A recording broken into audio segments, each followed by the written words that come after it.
Hello again. Jennifer's back.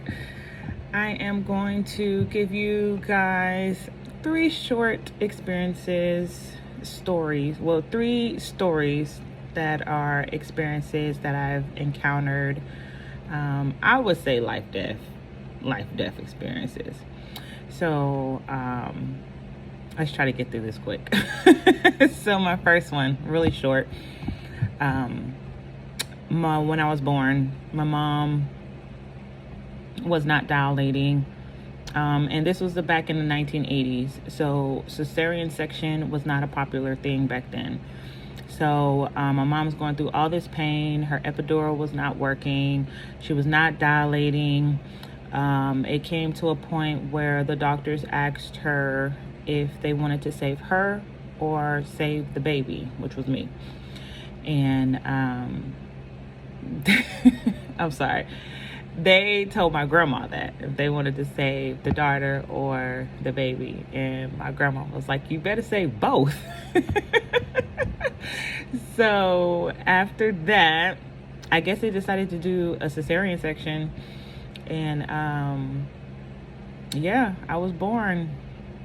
And I see that as a near-death experience because the doctors didn't have to do what they did. It wasn't like I said, it wasn't a popular thing back in the day.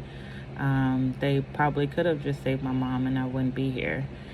So I thank the Most High for allowing me to be in this world during that experience. Another experience would be when I was 2. And my mom is so surprised that I remember this. I think I was 2. She told me to go to the car. We were about to go somewhere. And there was this big hole, like a septic tank, that was full of water the day before. And today just so happened to be cleaned out. All praises. So my mom tells me to go to the car. I go to the car and I remember looking down into the hole. It was empty.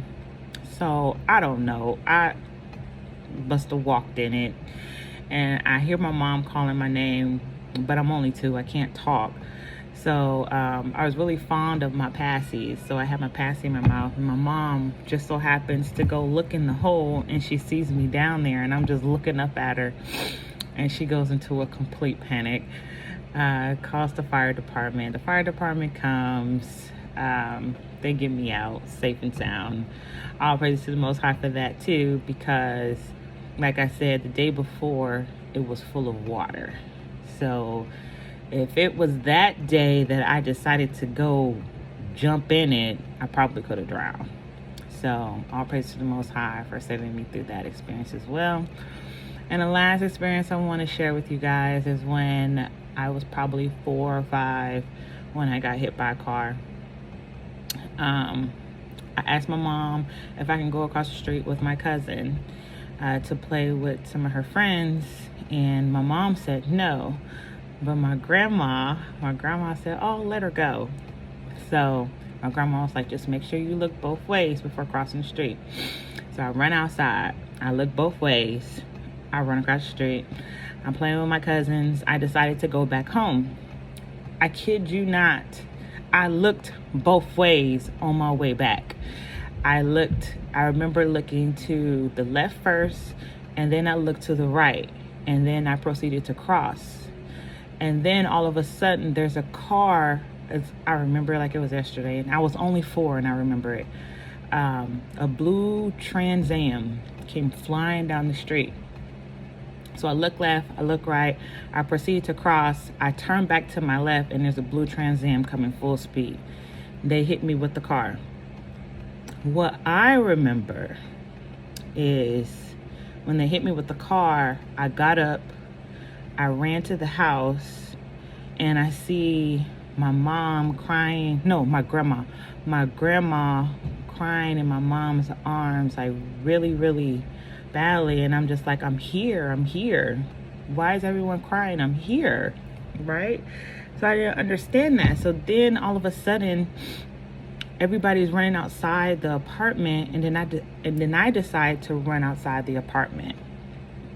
And then after that, I woke up and I was under the car. And the guy backed up the Trans Am, and I got up, no bones broken, nothing was wrong with me. I probably had 2 scratches, a scratch on my leg and a scratch on my elbow. So I'm trying to get up and move around, I'm a kid. And my mom was like, no, stay still, stay still. So the ambulance come, and the ambulance thought I was possibly bleeding internally.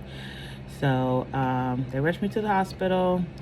They also thought it was bad because the shoe I had on was down the street. He hit me that hard. The shoe I had on was down the street.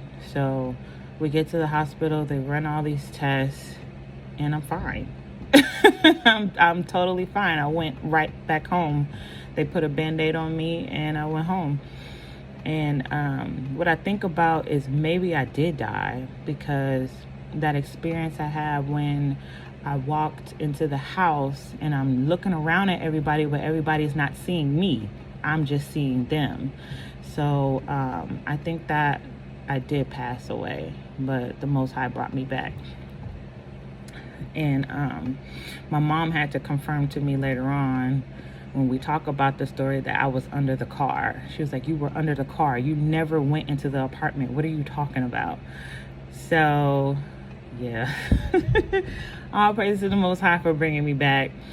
And with those experiences, you think to yourself, like, why did he bring me back? Like, what am I here for? I must be here for a reason. I must be here to accomplish something, and I don't want to waste my life, because the world just leaves us so distracted with bills, rent, materialistic bullcrap, and I don't want to be that way.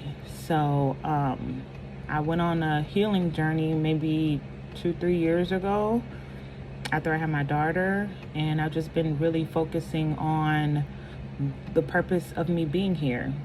And surprisingly, I just got it. My soul mission is to tell my truth, set boundaries, and let the people know that they're not alone, and I'm here to support them.